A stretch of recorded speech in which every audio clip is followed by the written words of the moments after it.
We've got Isabelle Ranger.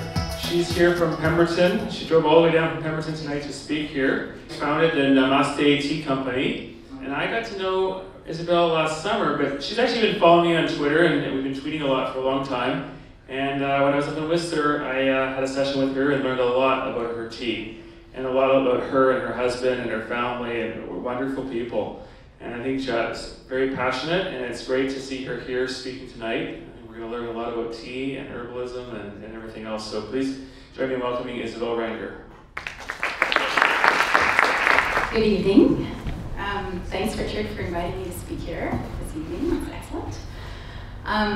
This kind of reminds me a little bit of dropping in on a vert ramp skateboarding. It's a little crazy, scary, and exciting at the same time. So it's my first public speaking for any events here, and it's excellent. I'm really excited to share with you guys a little bit more about Namasthe Tea. And I'm Isabelle Ranger, and I founded Namasthe Tea Company in 2006.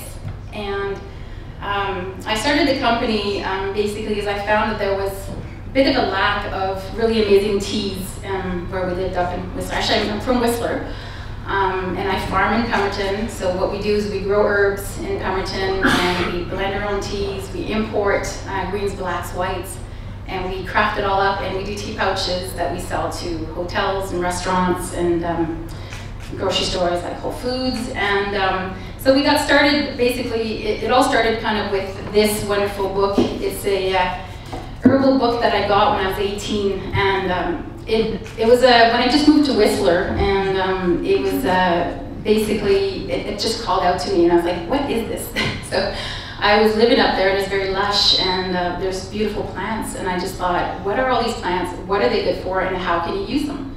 So I picked this book up, and I was looking at it, and it was so obscure, and I thought, bizarre, like look at all these different remedies and ways to use them. Of course, the simplest way is tea.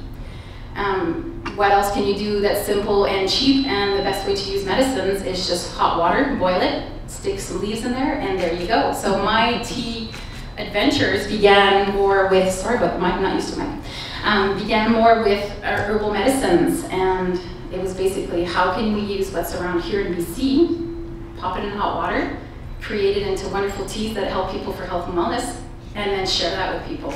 So, so this is kind of how it all started, and this was in 2000 is when I studied some herbal medicine with some Rowan Hamilton in Vancouver. He teaches at the Naturopathic Institute, and also shamanic ways with more of the native type of healing and all that stuff. And so I blended teas, and basically what my job was is to make it palatable, because most herbs are bitter and they taste pretty bad. So there's a lot of things that were, you know, Chinese medicine, you take and make a yuck face. So my job was just to, if I'm making a remedy and people leave it in their cupboard, my job's basically useless. So I have to make this taste good.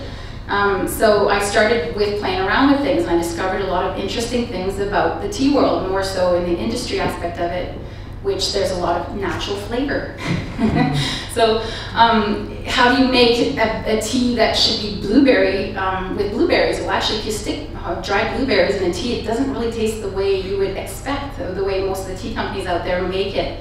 It tastes, you know, a little bit like a blueberry, but it's not so much really the same ways you get. So if you look at most boxes of tea, you'll see natural flavors pretty much, sometimes way up above, sometimes in the middle, sometimes down below. So I thought, we got to do something about this. This is totally, if you can't make it out of your ingredients in your backyard, why are we making this? And why is it made by a chemist? And why does it have to come in a bottle that looks like a cleaner? So these were all kind of things that I thought were, well, we need to look at this, and how can we make something better and share with people? So in 2006, after doing my, more of a community service, I gotta say, it was never really a business, but I basically would make teas for people. And what I would do is listen to whatever issues people come up with for health issues, and kind of assess everything from emotional, physical, and then I would make a tea for that person for a 2-week period, specifically, uniquely just for them at that point in time. Needless to say, it wasn't really a money-making venture, because I could only make maybe 5 or 6 teas in a day, but it was something that really helped a lot of people and shared a lot with people. So from the beginnings is more so something from the heart, where I shared a lot with people about herbs, and I tell them, you can go get it, it's free, it's just out there. You don't have to It's not complicated. Most of the herbs you need are actually very simple. They're dandelion, they're burdock, they grow in the hedgerows. Nobody wants them, so normally I would say, can I come and pick it at your farm? You'd be like, yes, please do. So a lot of these things are just your nettles. Everything that's the usual suspects of teas is what I would blend into teas and make them fun, or make them useful, make them where it has an effect. So started that, and of course with time it evolved, and when we got into Namasthe, it was more of a thing where we thought, well, restaurants, hotels, everywhere, why are we just drinking kind of powdered tea? Can we do something better? Can we do loose leaf? And of course the answer was yes. So we started thinking, well, how can we do this into something that we can actually incorporate what's from BC, from our backyards, with tea or with herbs, and also grow it, because one of my big passions is growing. And so most of the summer, I usually just spend my time on my hands and knees just weeding. And most of the weeding that we do, we use. So we put that into one of our wonderful blends that Richard met me with, root beer. So burdock and dandelion, we just, instead of just keeping it as, here you go, you're weeding it, hucking it, use it. So we just use it, so we dry the burdock, the dandelion, we stick with yerba mate, put a little bit of rocket cow, put some spices in there, and there you go, root beer. So we've made that into TeaCraft soda, so we just do sodas. We convert things into all kinds of stuff and play. So basically most of my days I spend playing around with tea. Most of the time it's on my own, it's a family business, so it's me and my father and my partner. So unfortunately I'm the boss, and that's kind of annoying, I guess, for my father, but he's also the accountant, which is wonderful because I can't do a spreadsheet. And what's great about that is we share our passion for it, which is really my passion, but also teaching them how to, you know, for Cedric, for example, my partner, he's the one that does production. So at first it was me teaching him about machinery and doing all these things, and then he got into that, and now it's his own thing, so he's taken off of it.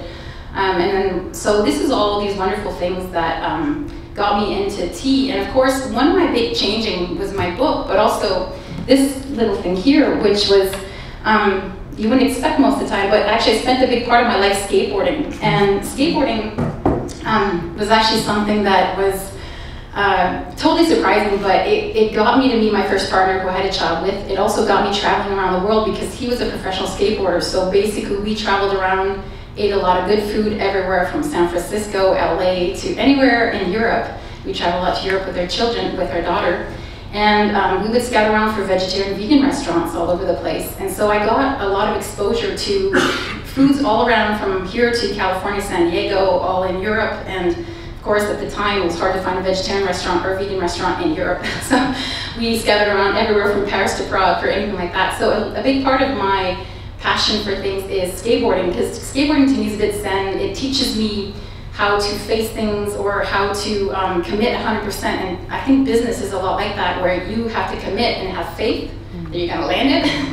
You have to commit 100%, and you also have to be able to pick yourself up if you fall, which that's one of these things that happens a lot. So it's one of these life changers that really did something for me, because it really taught me how to incorporate all those facets that, to me, skateboarding is very zen. Most people think it's a vandal type of thing, but it's actually very fun, and it pushes me and challenges me in all sorts of ways, the same as doing Namasthe does, because running a business and doing it in grocery stores is not easy when you're just really heart-based, when you do things by intuition or you're creative.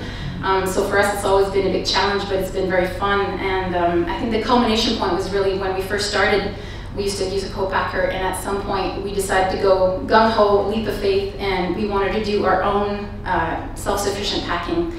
And so on 2009, December 24th, I got my biggest gift package I ever received ever in my life. It was airmail from Asia. It was this huge 850 kilo machine to do tea packing, and since then we've been doing it in Whistler and really sharing that passion of doing everything from scratch, everything in-house, all the blending, everything, which is quite rare in the world of tea.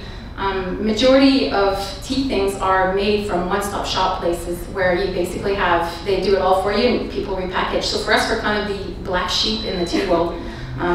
We do everything the different way, totally our way, differently, and original. So that's kind of the story of how skateboarding brought me to food, that brought me to tea, and all these wonderful things. And thank you so much, Richard.